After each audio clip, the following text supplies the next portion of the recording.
नमस्कार, आप देख रहे हैं एक भारत वंचितों की आवाज और आपके साथ मैं हूं राम बाबू गौतम। खबर इंडिया गठबंधन को लेकर के है।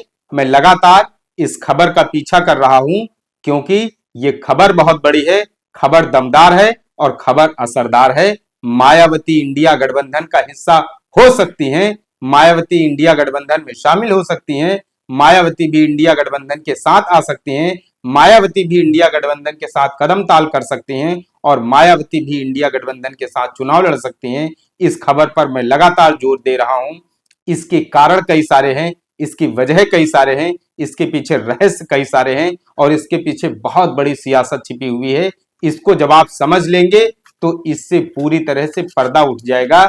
आप यकीन मानिए, मायावती और कांग्रेस के बीच में अंदर खाने बहुत तगड़ी बातचीत चल रही है। 2 से 3 दिनों का जो वक्त है, 2 से 3 दिनों का जो समय है, ये इतना इंपॉर्टेंट है, इतना महत्वपूर्ण समय है। आप बार बार ये कहेंगे, आप आप ये कहेंगे कि मैं बार बार इंडिया गठबंधन और मायावती को लेकर के खबर क्यों चला रहा हूं, क्योंकि इसमें बहुत बड़ा रहस्य छिपा हुआ है, बहुत बड़ी बातचीत चल रही है और इसका फाइनल डिसीजन आने वाला है। आप मेरे बगल में जो तस्वीर देख रहे हैं, आप मेरे बगल में जो वीडियो देख रहे हैं, देखिए एक आदमी कैसे इसने जिद ठान रखी है और कितने बड़े पत्थर को गिराने की इसने मुहिम शुरू की और आखिर में इसने पत्थर को गिरा कर माना। इसके हौसले की जीत हुई, इसकी जिद की जीत हुई, इसके जज्बे की जीत हुई, इसका हौसला जो है वो हारा नहीं। तो मैं लगातार इसीलिए इंडिया गठबंधन की खबर चला रहा हूं। मुझे पता है, मेरा अनुभव कहता है कि इंडिया गठबंधन में एक दिन बहुत बड़ा फैसला होने वाला है। 2 से 3 दिनों का जो वक्त है, 2 से 3 दिनों की जो राजनीति है उत्तर प्रदेश की, 2 से 3 दिनों के बीच में कांग्रेस पार्टी और बहुजन समाज पार्टी के बीच में जो खिचड़ी पक रही है, दिल्ली से लेकर लखनऊ के बीच में जो फोनिक कन्वर्सेशन चल रहा है, जो पदाधिकारियों के बीच में बातचीत चल रही है, ये एक ना एक दिन जब जनता के सामने आएगा तो पूरा रहस्य जो है वो सबके सामने आ जाएगा, खुल के सामने आ जाएगा। दिल्ली में बहुत बड़ी बैठक हो सकती है, दिल्ली में इंडिया गठबंधन का ऐलान हो सकता है, क्योंकि वक्त और हालात मायावती और सोनिया गांधी कांग्रेस को और बसपा को एक दूसरे के करीब लाकर इतना खड़ा कर देंगे कि वक्त और हालात के सामने सबको फैसला लेना पड़ेगा।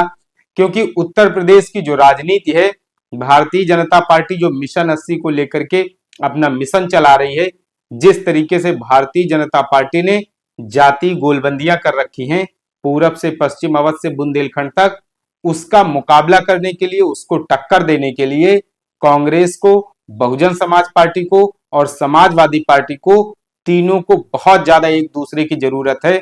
समाजवादी पार्टी के लिए जरूरत इसलिए है क्योंकि समाजवादी पार्टी अगर इस बार जीतती है तो उसके कार्यकर्ताओं का हौसला बढ़ेगा, मनोबल बढ़ेगा। 2027 में दमदारी से समाजवादी पार्टी सत्ता में काबिज हो सकती है। कांग्रेस जीतेगी, ज्यादा सीटें लेकर आएगी, उसका संगठन बचा रहेगा, दिल्ली में उसकी जो है उपस्थिति दर्ज रहेगी और कोई बड़ा चमत्कारिक फैसला हो सकता है। मायावती ज्यादा सीटें लेकर के आएंगी तो उनका भी संगठन बचा रहेगा, कार्यकर्ताओं का मनोबल बढ़ेगा और अच्छी सीटें आ गई तो दिल्ली में प्रधानमंत्री पद की उनकी दावेदारी भी मजबूत हो जाएगी। देश को स्वतंत्रता प्राप्त किए हुए 75 साल हो चुके हैं और देश में अभी तक कोई दलित प्रधानमंत्री नहीं बना है। तो अगर मायावती इंडिया गठबंधन में आती हैं, सीटों की ठीक से बार्गेनिंग करती हैं, तो इस बार मायावती प्राइम मिनिस्ट्रियल कैंडिडेट हो सकती हैं। आप सीटों की गणित समझिए। मैं लगातार हर स्टोरी में आपको सिर्फ याद दिलाने के लिए कहता हूं कि कांग्रेस पार्टी ने 17, समाजवादी पार्टी ने 23 सीटें छोड़ रखी हैं। इसके पीछे की बहुत बड़ी गणित है, इसके पीछे बहुत बड़ा रहस्य छुपा हुआ है और जब तक इस रहस्य से मैं पर्दा नहीं उठा दूंगा तब तक इस खबर का पीछा करता रहूंगा, क्योंकि ये खबर बहुत ज्यादा बड़ी है, बहुत ज्यादा मायने रखती है। उत्तर प्रदेश के पश्चिमी इलाके में, पश्चिमी उत्तर प्रदेश में 9 सीटों के लिए आज से 20 मार्च से नामांकन शुरू हो गया है, जिसमें कि सहारनपुर, रामपुर, पीलीभीत, मुरादाबाद, बिजनौर, नगीना, कैराना जैसे सीटें शामिल हैं। सोचिए 20 मार्च से पश्चिमी यूपी की 9 सीटों पर नामांकन होने जा रहा है और 28 से 30 मार्च तक नामांकन पूरा होना है। तो अभी वहां पर किस तरीके के समीकरण सेट किए जाएंगे, ये 1-2 दिन में पर्दा उठ जाएगा और बहुजन समाज पार्टी कांग्रेस पार्टी के बीच में मैं बार बार कह रहा हूं बहुत अंदर खाने बातचीत चल रही है।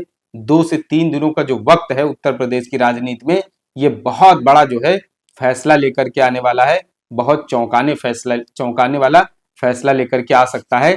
तो आप इंतजार कीजिए, 2 से 3 दिनों के अंदर कोई बहुत बड़ा फैसला होने वाला है, क्योंकि मायावती, कांग्रेस और समाजवादी पार्टी के बीच में अभी भी स्ट्रेटेजिक कन्वर्सेशन चल रहा है। समाजवादी पार्टी ने जो सीटें रोक रखी हैं, कांग्रेस पार्टी जो अभी तक सीटें घोषित नहीं कर रही है, उसके पीछे बहुत बड़ी कहानी छुपी हुई है, उसके पीछे बहुत बड़ा रहस्य छुपा हुआ है। यकीन मानिए 2 से 3 दिन उत्तर प्रदेश की राजनीति के लिए बहुत ज्यादा जरूरी है। मायावती की तरफ सबकी नजरें हैं, मायावती की तरफ ऊपर सबकी निगाहें हैं, मायावती के फैसले का सबको इंतजार है। मायावती क्या रणनीति अपनाती हैं, मायावती क्या स्ट्रेटेजिक फैसला लेती हैं, वो मायावती के ऊपर पूरा दारोमदार आके टिका हुआ है। क्योंकि इस समय हर कोई सिर्फ मायावती के एक फैसले का इंतजार कर रहा है। बहुजन समाज पार्टी की तरफ से जो सीटें घोषित की गई हैं, कुछ जगहों पर प्रत्याशी उतारे गए हैं, वो अभी भी आधिकारिक प्रत्याशी नहीं है, वो अभी भी बहुजन समाज पार्टी के ऑथेंटिक कैंडिडेट नहीं है। इसलिए जब तक बहुजन समाज पार्टी की तरफ से कोई प्रेस नोट, जब तक बहुजन समाज पार्टी के ट्विटर हैंडल से, जब तक बहन जी की प्रेस कॉन्फ्रेंस से ऐलान नहीं हो जाता है, तब तक अभी कुछ कहा नहीं जा सकता है। 2 से 3 दिनों का इंतजार कीजिए।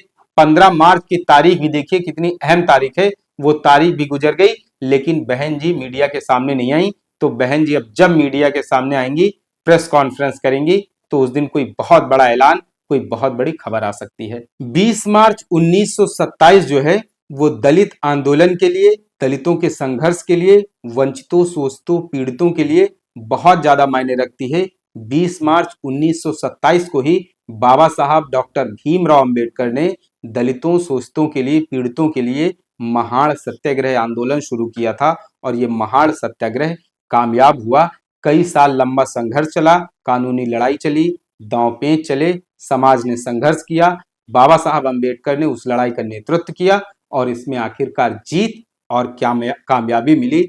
आज फिर से बहुजन संघर्ष, जब समाज जो है वो अपने अधिकारों के लिए संघर्ष कर रहा है, बहुजन राजनीति जो है वो रसातल में जा रही है, बहुजन आंदोलन कमजोर पड़ रहा है, बहुजनों की राजनीति जो है उसका डाउनफॉल हो रहा है। आज जो है बहुजन आंदोलन जो है अपना वजूद बचाने के लिए संघर्ष कर रहा है। बहुजन समाज एक बार सत्ता के करीब लेकर आए थे कांसीराम, वो बहुजन समाज एक बार फिर से सत्ता से दूर होता जा रहा है। सत्ता को पाने की उसके अंदर जो ललक पैदा हुई है, सत्ता को पाने की जो मान्यवर कांसीराम साहब ने इच्छा और ललक पैदा की थी, वो कहीं न कहीं जो है वो इच्छाएं तो आज भी हैं, लेकिन वो जोश और उत्साह, नेतृत्व की कमी के कारण, बहुत सारी वजहों के कारण आज बहुजन समाज सत्ता से बहुत दूर होता जा रहा है।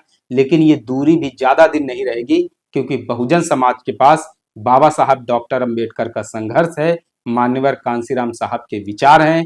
बहुजन समाज संघर्ष करता रहेगा। सफलता आज नहीं तो कल मिलेगी, कल नहीं तो परसों मिलेगी, लेकिन संघर्ष करने वाला बहुजन समाज कभी भी शांत बैठकर नहीं रह सकता है। संघर्ष करने वाला बहुजन समाज कभी सरेंडर नहीं कर सकता है। जब तक सफलता कदम नहीं चूम लेगी, तब तक बहुजन आंदोलन, बहुजन समाज, बहुजन क्रांति ऐसे ही चलती रहेगी और एक न एक दिन सफलता चल कर आएगी, सफलता पैदल आएगी। तो बहुजन समाज का जो संघर्ष है, बहुजन राजनीति है, वो हमेशा जो है वो संघर्ष करती रहेगी और इसको सफलता भी मिलेगी। आपको ये एनालिसिस, ये विश्लेषण कैसा लगा, इसके बारे में आप हमें अपने कमेंट, अपने सुझाव जरूर दें। आपके कमेंट और सुझाव हमें स्टोरी आगे बनाने में मदद करते हैं। आपसे अपील है कि आप एक भारत को शेयर और सब्सक्राइब जरूर करते रहें, जिससे कि शोषितों, पीड़ितों, वंचितों और मजलूमों की आवाज को एक बड़ा मंच बनाया जा सके। धन्यवाद।